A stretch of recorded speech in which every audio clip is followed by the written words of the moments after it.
It is my current goal to beat the game of Pokemon Yellow every single week in a solo challenge using all 151 Pokedex entries within the game. And this week we are taking a look at Magnemite. Oh boy. Okay, well, let's say, first and foremost, just right off the bat, I do really love the design of Magnemite. Magneton, also great design. I really loved this Pokemon a lot. I always used to think that it was really cool.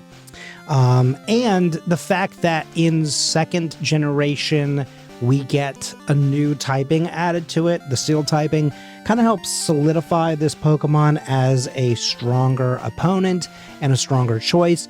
And then, of course, later on in future generations, having sometimes the ability to have, well, an ability of Levitate to then avoid ground-type moves. Just an iconic thing, I think, all the way around. I really love this artwork, like both within the pixels, within the cartoon, although the back sprite does leave a little bit to be desired. The screw is extremely far up out of his head for some reason. But overall, like the front sprite in the game is great. And then the, classic point of conversation that I bring up all the time is the watercolor art on the left-hand side of the screen here. Love it. It's great. Magnemite, fun Pokemon. Unfortunately, I think that might be where the fun stops. This is a rough one. And I'm going to try my best to not get into that part of it too heavily. We're really only going to talk about it in the moments where Magnemite struggles beyond belief. The main thing here is that it also suffers from quite a few things throughout the game, right? The first one, of course, is the early game. Having only tackle until we get to level 21, where we finally get Sonic Boom, is a pretty soul-crushing blow, right? Like, it's a lot of grinding in order to get to a place where we're going to be able to do anything against Brock. And you can tell that for sure because look at these stats, right? The special is incredible. The defense is pretty good, but the attack, the speed are both really rough. And that attack being so low in a game where really our only special attack that we're really going to have is going to be Thunderbolt. So we're going to have some physical moves that we're going to have to use throughout the game, and it's going to have to utilize our worst spec. It leaves a lot to be desired, And so then when you go up against a gym leader, first and foremost, who resists your moves, has a high defense, your attack stat is very low, maybe you could get through Brock before level 21, but it's pretty difficult. I would imagine it would be next to impossible. So I did level up to level 21 at the junior trainer. I healed up and then I came back just so we can use this move. And because their HP is less than 40, it takes only 2 hits to take these Pokemon out. And so after 37 minutes of training, Magnemite finally gets past Brock. Then going into Cerulean City, we have trained pretty heavily in Mount Moon. I don't know if it's truly necessary to fight every single trainer in this game. I do probably about 80% of the optional fights. There are some zones and some routes that I just never take, or that I take as few fights as humanly possible. So, that kind of element of this run exists, right? But not even having the second badge at 50 minutes in is not a good sign for most Pokemon, right? Now, some Pokemon can then ramp up, and there will be a little bit of a moment where the speed will kind of increase, and then you're going to see it change up again. And a large part of that is, again, just because of what we were talking about earlier, right? There are not a lot of great moves to have for this Pokemon. Really, it just boils down to normal type moves and electric type moves. And at the end of the day, like, Thunderbolt's going to be our best shot. Thunder exists as a move, obviously, within the game, but one of the big things you have to also remember is the fact that it's so inaccurate. I don't know if it's really worth taking that in. Magnemite is one of those Pokemon where I feel like I could do a Magnemite run with no Mimic if I took the time to get Magnemite to like level 90, 95, 100, maybe somewhere in there he can handle it. But unfortunately, this is going to be a run that requires Mimic because in my mind, he's going to need it in order to successfully defeat the game and to do it with literally any format of speed. I'm sure there are other people who have done this faster than me. And, you know, it's one of those things too, where every time I do one of these runs, even though I'm not speedrunning yet, like I want to come back to all of these Pokemon and revisit them and try again after I've had some experience with them, and then I can come back. But Magnemite here, I don't know how much faster you can get him, because as you can see, we're an hour in. We've only defeated 2 gyms. Now, we have pretty successfully made our way through every zone, and we've not been at a risk of losing any of the fights so far.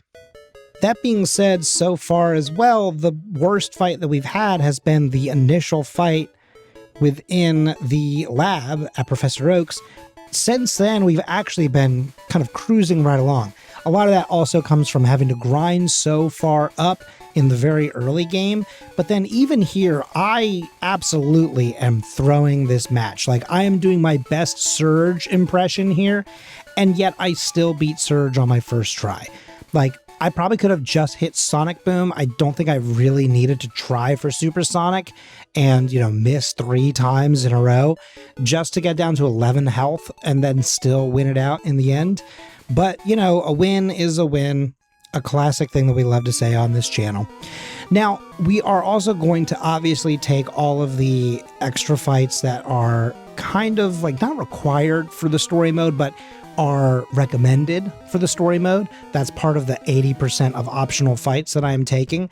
And so I do fight every trainer here within the secret base for Team Rocket, and then I go up against Giovanni. Now, here's a moment where if he had any kind of ground type moves, I think I'd be in some dire straits. Rock Throw actually probably could have done something kind of big there if he'd actually gone for that. But the big thing here is that even though I've got a pretty decent defense, and obviously my special is quite high, the stats aren't able to be adjusted. Here in Generation 1, there was this little glitch, the badge boost glitch, where if you have a badge that, you know, changes one of your stats the same way that you can see on the left-hand side of the screen here, my attack and my defense both have a boost because I have the Pewter City gym badge and then the badge for Vermilion City as well. And so every time I were to use a move that would change a stat, anything else that currently has a badge boost would get reevaluated and added on top. I don't have that here. So I am having to go into gyms like Erica where I don't really have a weakness or a strength against her. It's just sort of, you have to go for it. And I'm kind of brute forcing my way through this. So even though that felt good, like that was a pretty decisive win, even against a grass type trainer as an electric Pokemon, again, like you look at the clock and you go, wow, I mean, Magnemite is just really kind of falling behind. And then we just immediately go over to Lavender Town. Here's where we're going to have a little bit of a speed up. And then again, almost immediately after this, a little bit of a slowdown because I am going to go directly from this rival fight, which is pretty easily handled. I handed him an L. And that L was what I was missing from handled. Kind of cooked a little bit there, right? Anyway, so Magnemite, then I take him to Silphco and I started to kind of do some of my regular pathing. And then I thought, no, you know what? That's not the right way. We're just going to start from ground 2 or floor 2. Ground, then to floor 2. Work all the way up to level 10, pick up the rare candy, and then work our way back down to the rival fight. Now that I have fought every single Rocket member within this tower, it's taken a little bit of extra time, but honestly, you still kind of cruise through. You've only added about 10 minutes to the clock here, and then we're going up against Rival 5, so it's looking pretty good. We have an accuracy debuff here, which is not great. We're also confused, but Magnemite is 20 levels over the people here, so, you know, it's kind of like hit or miss, I guess. I mean, literally because of the accuracy debuff, But as long as I can get those attacks off, it's going to be, first try. And there it is. It's a first try. Now, we're going to be hitting about 2 hours in by the time we get to the next gym, which is also not ideal. So a little bit of a quick heal here, and then coming right back in. The trio for Rocket, pretty easily handled, because at this point, kind of like even the rival or everyone else that I've been facing off against in this tower here, I am considerably leveled above them. But it is needed, right? In some of the Pokemon that you see, you can kind of stay within the same range, sometimes even below them, if you've got some great moves at your disposal or some great stats, because it won't really matter if your level is lower and you're skipping a lot of those extra fights. Magnemite is going to need everything he can get. This little ball of electricity and, well, I mean, not steel just yet. I mean, technically it is, but it's not a typing just yet. So this little electric ball is just hanging on by this screw. I don't know what it's really connected to, but I mean, he's doing his best. And that's kind of all you can really ask for. But at this point, Thunderbolt and Sonic Boom and Swift, like Swift doesn't do a lot of damage. Sonic Boom only does 20 HP. The move pool here is pretty low, and it's not helping Magnemite's case. If we had access to just a couple more moves, I mean, honestly, even Body Slam would be great to kind of subset some of the lower stats that we have here, but we just don't have that. Luckily, Swift never misses, so at the very least, even if it's not doing a crazy amount of damage, it doesn't matter how much we get debuffed, we can still make it through. But I mean, you can tell how bad it is when, even at this point in the game, I almost never show the dojo, because I basically never go to the dojo. The kind of fake gym to the left of the Saffron City gym, I never go here. It is so rare that a Pokemon needs this part of its run. But like I said, every little bit of experience helps.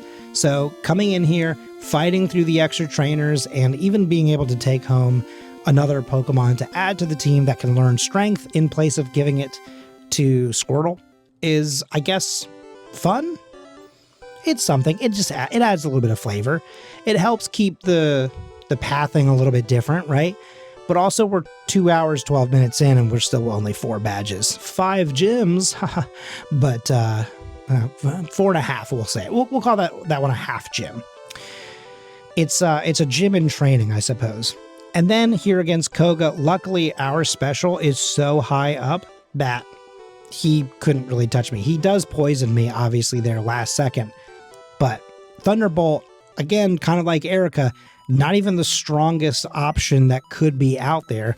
Not super effective, not really resisted either, but it gets the job done.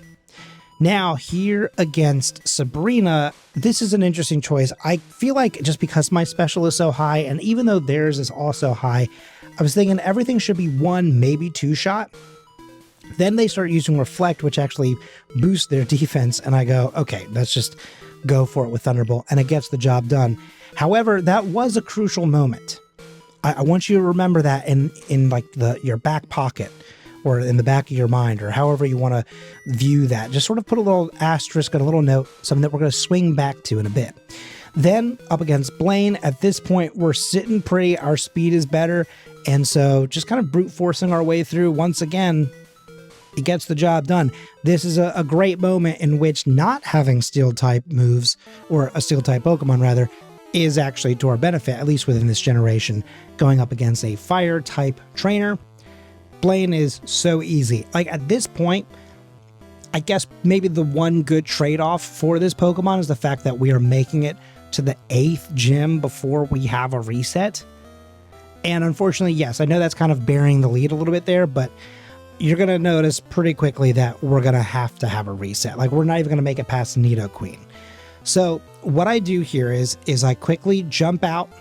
I go do a couple quick fights at a place that I hadn't finished off within like a couple minutes there. I get to 1 more level, then I use all 10 candies that I currently have on me, and I get us to level 79, and then here's where it comes back into play. Reflect. I had the TM for Reflect, and so I teach it here because I don't have anything that's going to boost my defense naturally, but I do have this. Unfortunately, yep, that happens even with Reflect. Uh-oh, it's looking pretty bad. I mean, basically 30 levels above the starting Pokemon and about 24 above the final Pokemon in the line here. Too many things being resisted. We don't really have any great moves against them because Thunderbolt can't hit the last 3 Pokemon. So, and also the first one really can only hit Persian. So by the time we get to Nidoking, okay, great. Oh, never mind. I could have sworn we at least got him, but nope, that's it. That is another reset. So we're going to have to reconsider something here. And the thing that we're going to have to reconsider is Mimic. Listen, I'm proud of myself for at least getting to this point. I was kind of hoping that I wouldn't need it until the Elite Four, but I kind of knew that outside of gaining another 20 levels, unfortunately, Magnemite was going to need the help. Now, with Reflect and with all of this kind of going on for us, we can still do a pretty decent fight. Using Mimic against the Dugtrio, we can pick up Earthquake, and then we can withstand with just the smallest sliver of health. But what did I say earlier? A win is, that's right, class, it's a win. And so therefore, by just the smallest fraction, we make it out with 8 badges at 2 hours. Oh, 2 hours, 33 minutes. Oh, no. Oh, no. This is like not as bad as Weedle, but let me tell you, man, it's getting there. Now, against Rival 6, this is kind of a moment of respite for us. This should not be difficult at all because he doesn't have the best possible team. He does weirdly on some of the Pokemon have some better learn sets for some of them, and then they kind of move backwards in the final 6, but I'm also not complaining about that because yeah, man, like it could actually be much worse for, you know, like the Executor at the very least. So here we have defeated him, and now we're going to go to the Victory Road and everything like that, but I take a brief moment and realize I don't have any healing items, and even though I'm close to full health, it's better to just go back, heal up, and then hit the open road. After we go through with all of this, we're going to hit Victory Road, get the last little bit of training in, and get ourselves up to level 83. And I mean, like, I had to really kind of fight tooth and nail and had to do a couple little extra fights against some wild Pokemon even just to get that last little level in. The other thing that we've done here is we've also picked up the final 2 rare candies in existence, one within Victory Road and one at the power plant. Now, here at the door to the Elite Four, we are going to use those final 2 because we're not going to need to worry about badge boost kind of situations happening in the middle of the fights. And I wouldn't even be able to use these until the final 2 fights anyway, so might as well just go ahead and use them now. And at level 85, 2 hours, 46 minutes in, we begin the journey. Now, Lorelei should not be hard, right? And in fact, she's not. I'm going to go ahead and spoil that one too, just because, again, all except for Jinx are water/ice, or, you know, water/psychic for one of them. But, you know, the water types that are for sure going to go down quite nicely. Now, Bruno, this is a toughie, right? Because he does have 2 Pokemon that could easily hand me a loss, right? However, he doesn't really have great AI, and even though he is boosting up his defense, it shouldn't be enough to really withstand my onslaught. And of course, then he's got 3 Pokemon that their special is quite low. So the Hitmons both go down. Then we've got the final Onyx, probably the last one that could be somewhat scary. I used Reflect way later than I probably should have. But now if we use Dig, it's not going to matter. He's not going to be able to hit us. And unfortunately, the X defense did matter. It does not one-shot the Onyx. Swift takes care of it. And then finally, Machamp is just like his other fighting counterparts. A Thunderbolt, especially one that has a critical hit, goes through. And that is Bruno done and dusted. not too surprised by him losing. Now, Agatha, on the other hand, Agatha could be hard. Agatha could be quite difficult because we don't have anything to boost any of our stats. However, despite a pretty high special on their part, look at how high ours is by now. 273? I mean, it's kind of insane levels here. It is clearly the best stat that we have, and so actually, Agatha, not a problem at all. It's kind of the same thing as we mentioned earlier. It's brute forcing your way through, really. But sometimes brute force really does just sort of work. I mean, brute force is kind of an option because of literally what it is, right? It kind of comes about from that exact thing. Now, finally, we also have a Pokemon that can easily withstand Gyarados. Gyarados, for the first time in a long time, going down in one shot, then taking out the Dragonair, using the Mimic to pick up Ice Beam, a little bit of a cheat code. It's the main reason why I kind of avoid Mimic at this stages of games, but you know, Thunderbolt probably could have just gotten the job done, but if you can use Ice Beam, use Ice Beam. Great move, definitely one-shots, especially with a special so high. Especially with a special. That's kind of fun to say. Then after a little bit of thinking, a little bit of planning, a little bit of healing, we're going to go into the final fight. This is the champion. And unfortunately... Unfortunately, it gets hard again. Uh-oh. Oh no, Magnemite. I love you, little guy. You can stick it out. Uh-oh. Oh boy. The answer is no, he can't. So, what we're going to do here is we're going to speed up through some of these fights because there's no reason to show you the amount of resets that I get here. And like in regular time, I feel like that would be torture for you. And a little bit torture for me to rewatch the plays here. And a lot of this just kind of comes down to there are times where I just reset because I instantly hit red health even before I've done any damage on Sand Slash. You know, that you kind of know there's no way you're making it through, right? So you just go ahead and take that out. The big thing here is that even with Mimic and even with Reflect, some of these moves just hit a little bit too hard. Even with as high of a defense as I have and everything like that, see, like even there, we get really close. And that's what makes me think, surely this is doable with what we've got. Surely that there is a pathway. A pathway? Why did I say as if I'm Christopher Walken? There's a pathway to the victory. No, that was not my best impression of him. Please don't hold that one against me. I'm just not warmed up. I wasn't prepared to do it on purpose. I just happened to stumble upon it. Okay, so as you can see now, though, here is where the path becomes apparent. I tried my best, and the one that you saw where I kind of got lucky and almost got the win, that was actually the luckiest I got. I didn't get remotely close to that level ever again. So then finally, after about 12 resets, I decided, let's reevaluate what our options are. And then it came time. Someone has asked for this before. Unfortunately, I do not remember who it is, and so I'm so sorry for forgetting. But if you're out there, because also it's more than one person to be clear. So if you're out there and you're one of the people that's been like, I want to see you do like a toxic, run. Here it is. Not toxic like as in I'm being toxic, like I'm using the move toxic. Here's the toxic, just kind of wait them out, run. So we teach toxic, we teach rest, and using reflect to kind of boost up all of our defenses to cut, these moves in half here.